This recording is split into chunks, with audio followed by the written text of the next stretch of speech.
Namaskar. Nowadays, if you are with the young generation, like you students, many a times you say, so such and such person or your friend is showing lot of attitude. Attitude word is used quite often by the young generation. But if you ask them, in what sense you are using this word attitude, or what do you mean by the person is showing attitude, what do you mean by this? Hardly you will get any answer. Because like personality, the word attitude is also used so commonly that the user of the word very rarely knows what exactly he wants to say by uttering that word attitude. However, attitude is such an important trait of a person which needs proper explanation, and every individual must understand what is attitude, how attitudes are framed, and can attitude be changed. And so in this unit of our study, we will have the learning objective as we will describe the meaning of attitude and what are the implications of this attitude on our emotion, on our behavior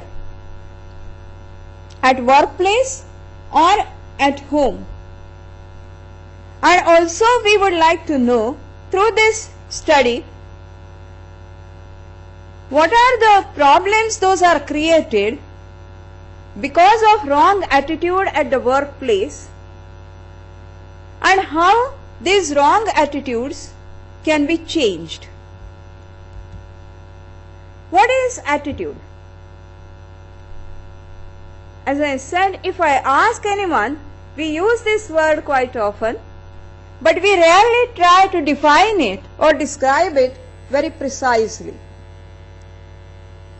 In two words, I can say that attitude is everything.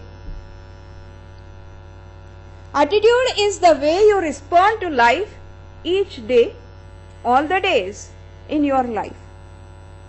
How I take every day. Early morning, when a person gets up, and if the person says, oh God, another day, I had to work for 9 hours. He starts his day with this kind of words which denotes his attitude. Oh God, my boss has again given me the work. Why me only? This is our reaction to what happens every day in our life. Attitude is the way in which you define and interpret your experience. Maybe a person gets something new to work which the person might not have done earlier, and end of the day he tells his colleague that, you know, today's day was very interesting. I did something which I never did, and that was a great experience. This is one way of interpreting that experience. The another way of interpreting the experience is, you know, today was such a boring day for me. Boss is impossible. He gave me the work which I had never done, and I faced so many problems in that work. Today was a very boring day. Same experience, interpreted in two different ways. This is attitude. Your attitude is the sum total of your beliefs, your assumptions, expectations, and your value system. A person must have developed with the experience his own or her own beliefs value system and expectations from life, from your family, from your peer group, from your workplace.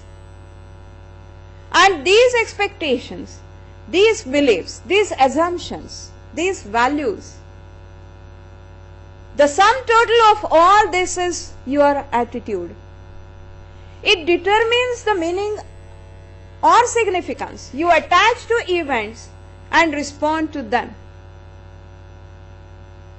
How much importance I give to an incident or to a particular event that happens on a particular day. You are coming to the college on your motorbike.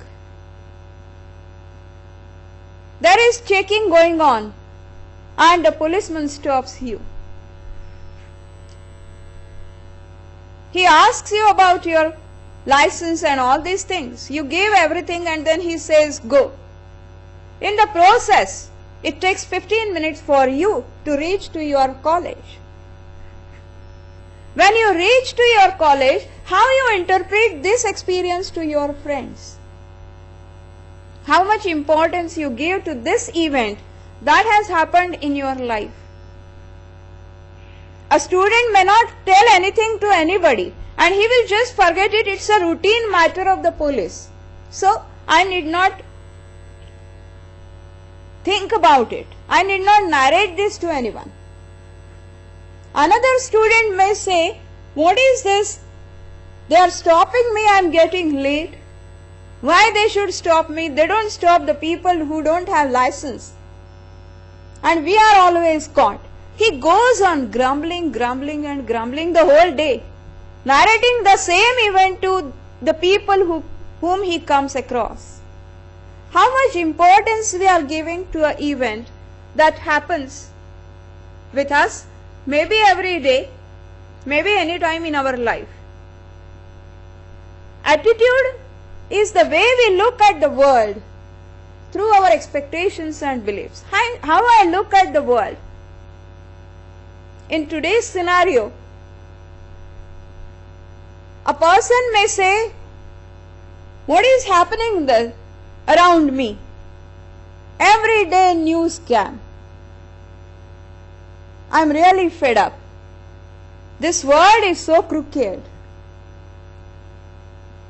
Another person may say that maybe there are so many scams happening, but this world is beautiful, where good people like Prakash Amte is working, and because of them this world is beautiful and I love that world. Two ways of looking at the world, and this is the attitude of the person. Both the personality and attitude are very complex processes. It is very difficult to measure and assess the attitude of a person. The term attitude, therefore, is frequently used in describing people and explaining their behavior. How I explain the behavior of a person at the workplace, in a group, in a team, or at home. And accordingly, I label the person's attitude. An attitude can be defined, therefore, as a persistent tendency to feel and behave in a particular way towards objective or towards some object, towards a particular situation. So, a person develops a persistent way of reacting to certain situations, and that frames the attitude of a person. Attitude can be characterized in three ways.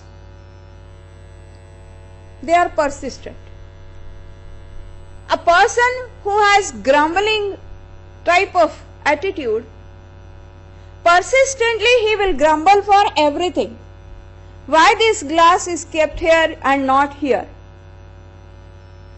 Why am I only given the work and not someone else? Why only my motorbike always gets puncture and not somebody else's?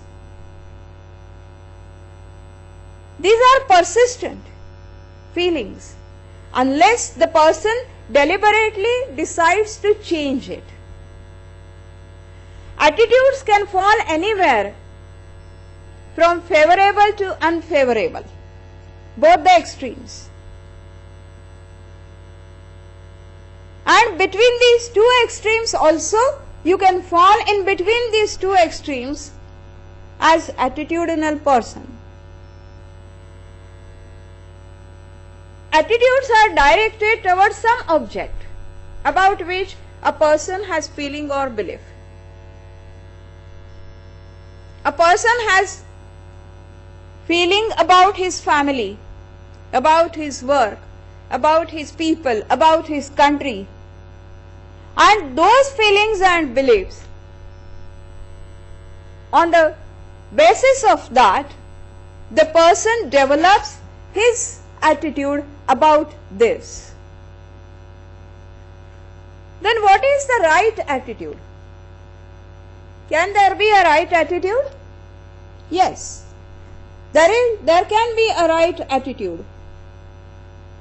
And the right attitude has certain characteristics.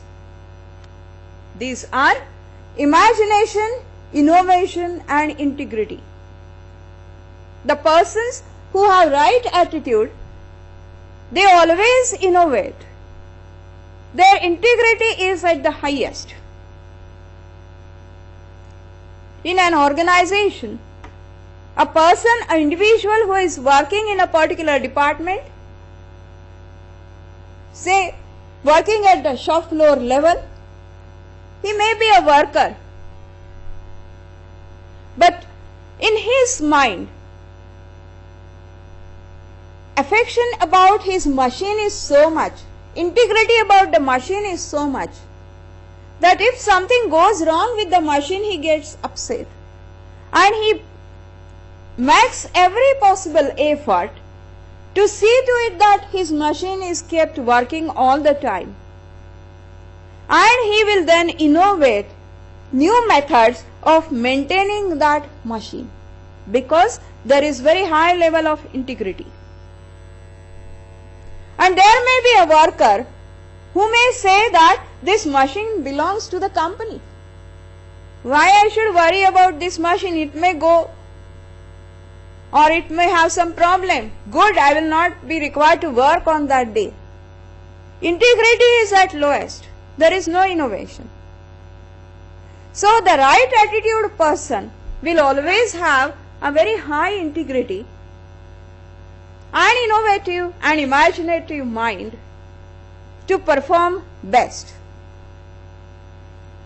The person having a right attitude is always goal oriented.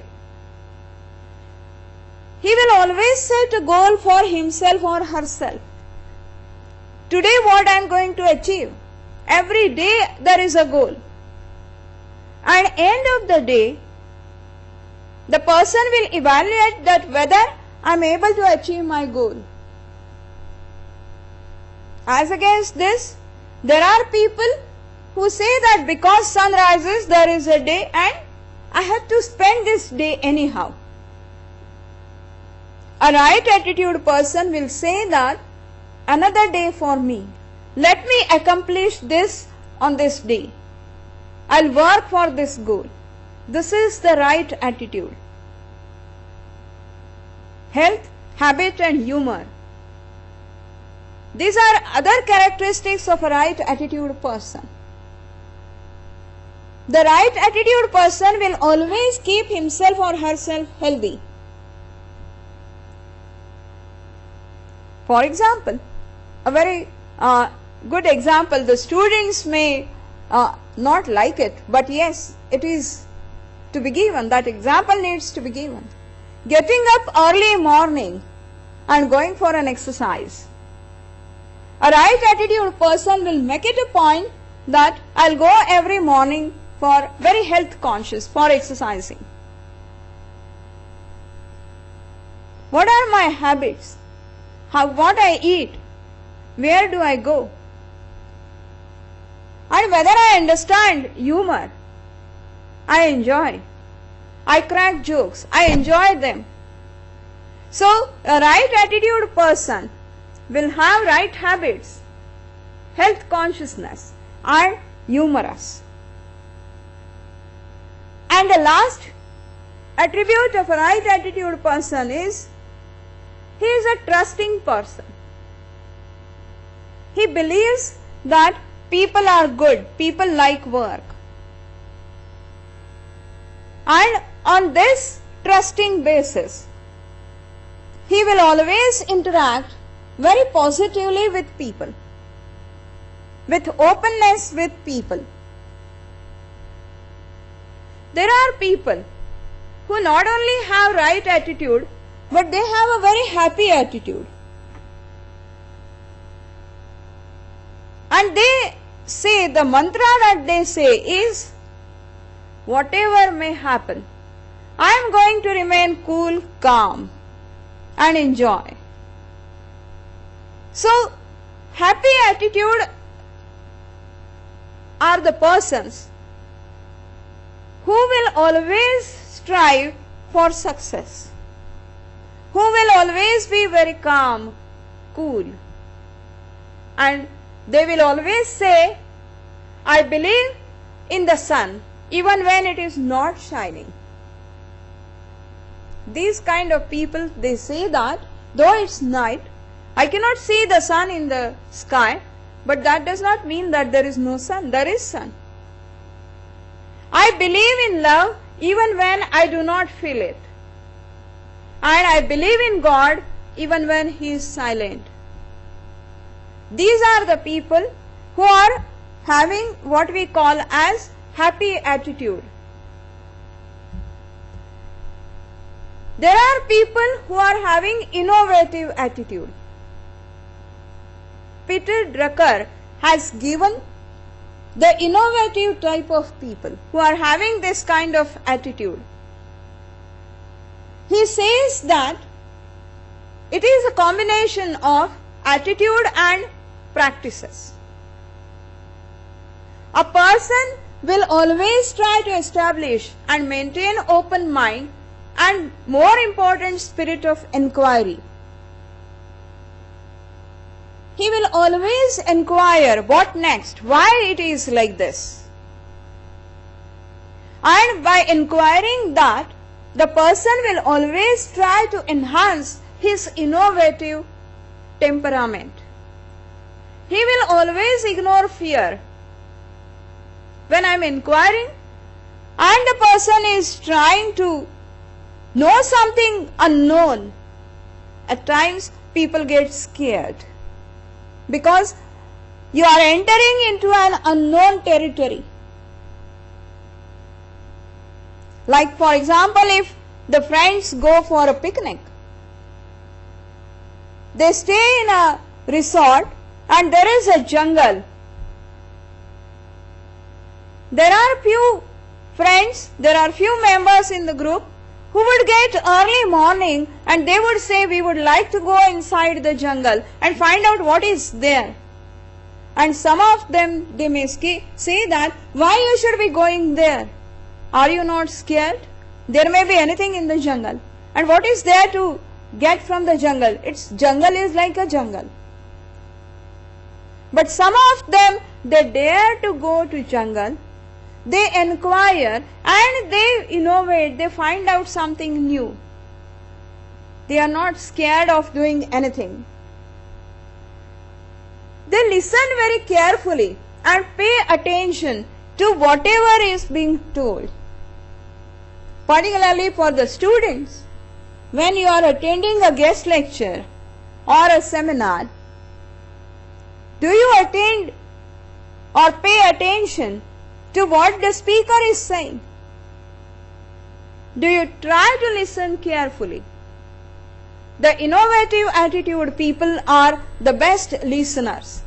They will listen to others. What are their ideas?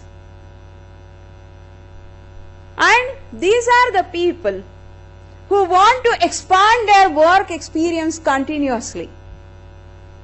they are not satisfied with the work profile or with the work, the task that they are doing, but they want to expand the horizons of their task.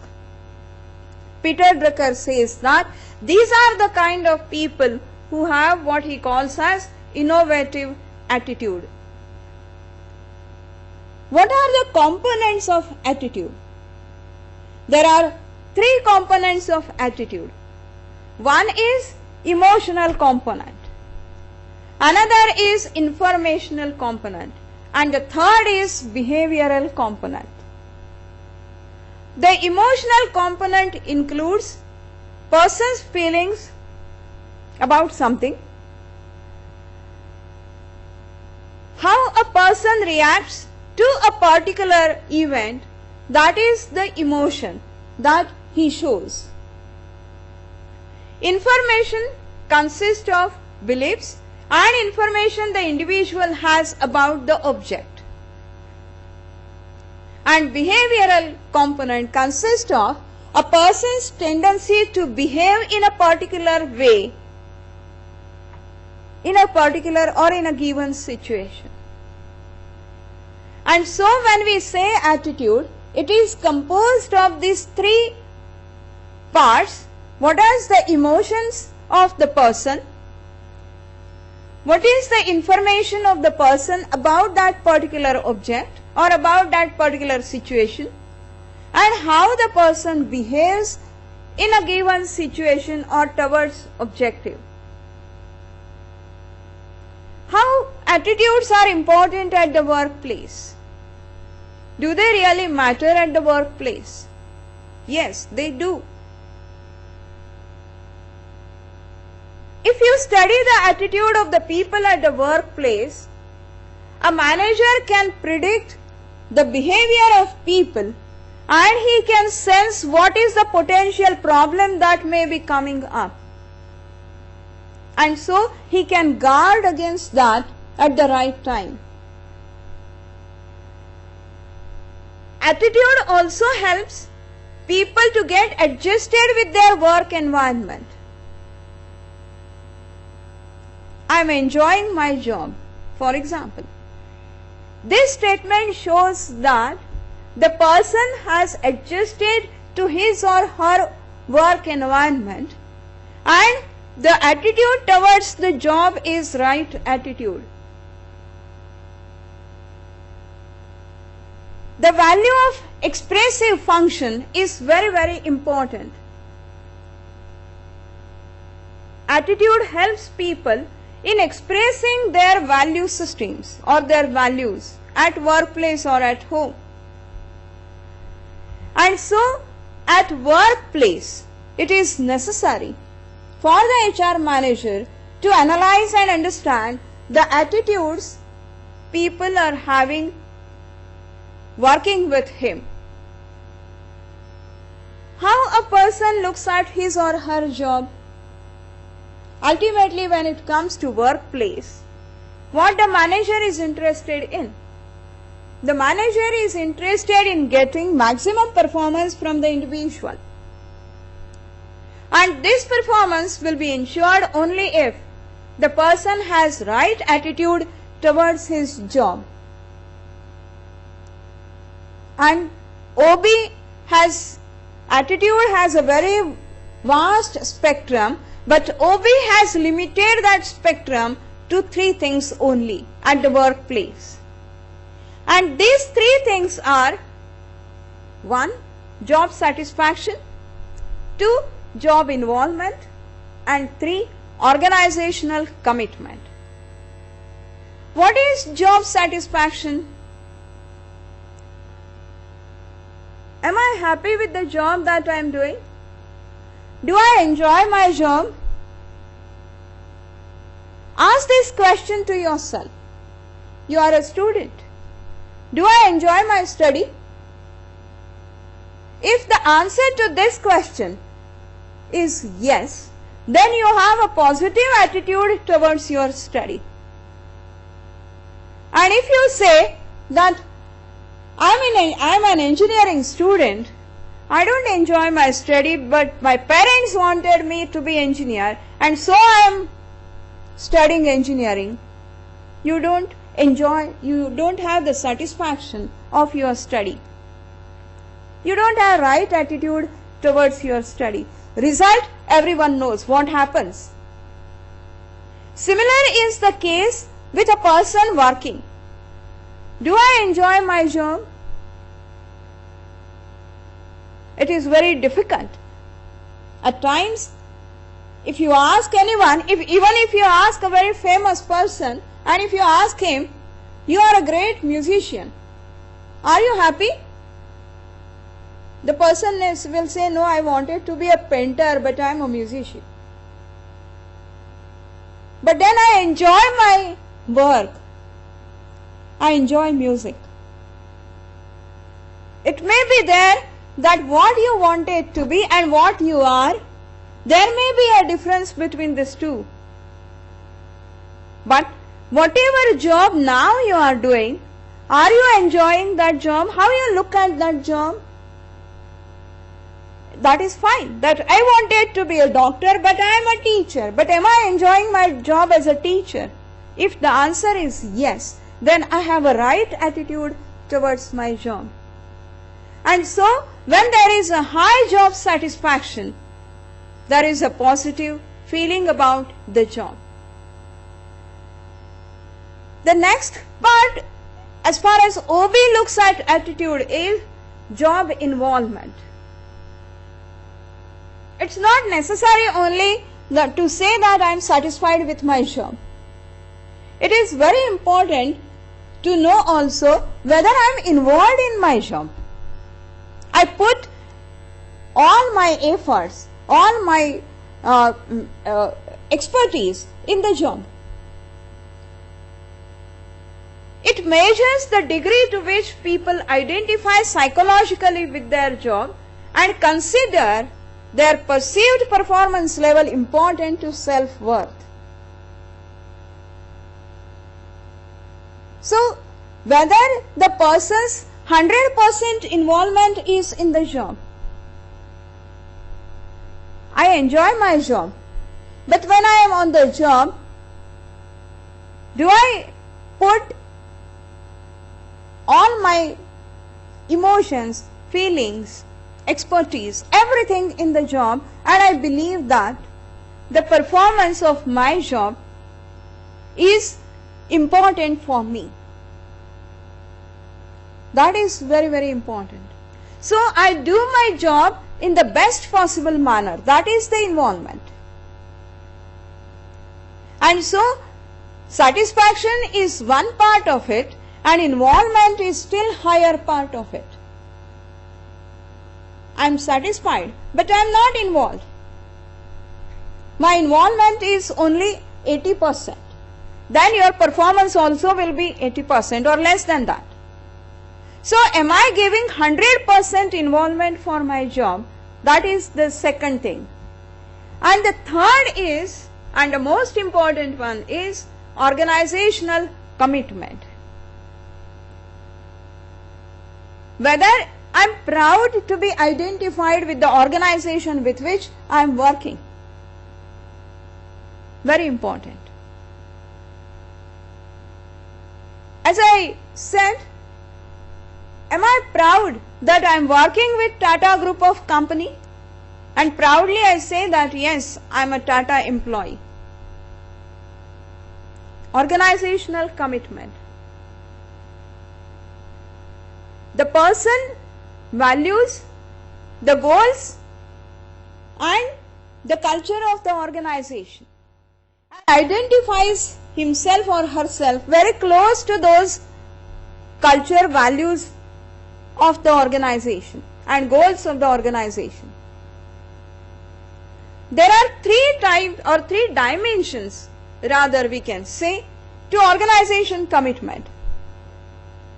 These three dimensions are affective commitment.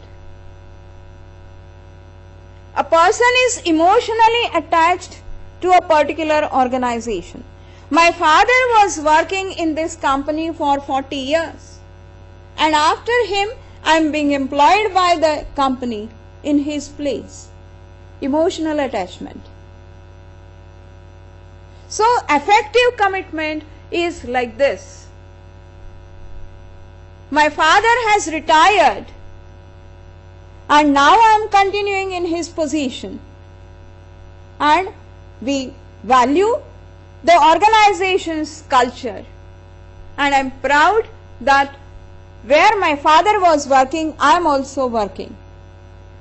Emotional attachment with the organization. Second dimension of organization commitment is continuous commitment. It is perceived economic value remaining with an organization. How much pay this organization is giving me? I am paid well. My family I can take care of well. And if I leave this job, it will be disadvantageous for my family because I may not be able to maintain my family if another company or if another organization is not giving me the same economic value. And so I remain with that organization because the employer is paying me well and I feel that I can maintain my family well with this kind of pay, and so I am committed to this organization. Another dimension. And the third dimension of organization commitment is normative commitment. It is an obligation to remain with the organization for moral and ethical reasons. A person might have started a small-scale industry with a friend. Both of them, they are working together for last 12 years, 15 years. And the one of them wants to leave but he cannot, and he says that it is my moral responsibility to be with him because we started and that time I told him that we will be together for this company. Normative commitment. Or I have done this particular work for the organization. That work is half done. In a company, for example, a person is assigned a project to go to European country and find out a customer there for the company's product. The person may get a good offer from some other company, but the person may say that I am on this project and my commitment is to find out customers for this company in European countries. So till I complete this assignment, I cannot leave. This is moral and ethical commitment, which is called as normative commitment. And so from OB point of view, attitudes are important, or attitude is important, or has three dimensions, and those three dimensions are job satisfaction, job involvement, and organization commitment. Recently, another concept has come up which has an impact on the attitude of the individuals in the organization. And that concept is employee engagement. What is employee engagement? It goes beyond all this. It goes beyond job satisfaction, job involvement, and all this. An individual's involvement with, satisfaction with, and enthusiasm for the work that he or she is doing. It combines everything: involvement, satisfaction, happiness of a person for the work that he or she is doing. The employee may be asked about availability of resources, for example, and opportunities to learn new skills that he is getting in his job. Whether the work is important and meaningful for him or her, and whether their interaction with co-workers and supervisors are rewarding. These are the questions which are asked.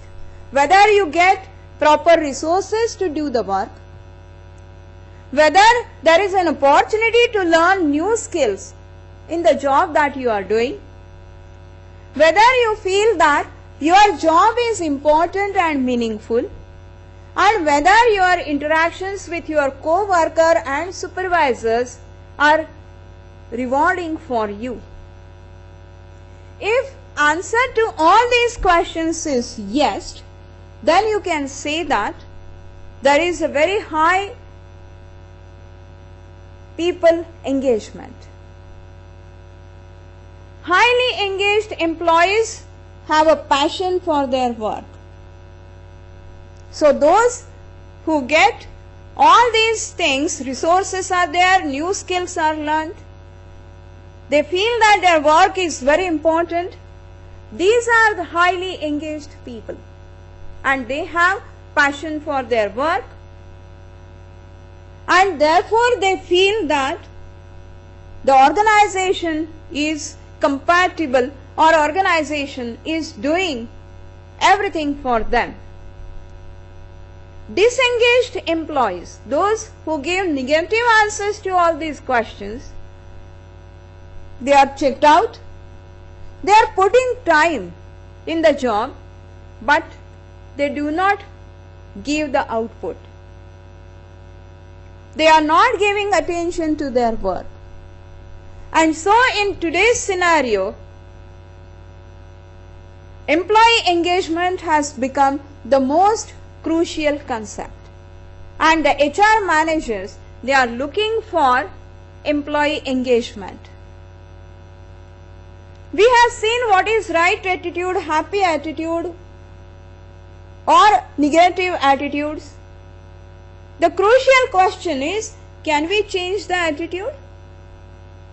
And the answer to this question is yes. Attitudes can be changed, and sometimes it is in the best interest of the organization to try to do so. Sometimes attitude change is difficult to accomplish, but the managers must try to change those attitudes.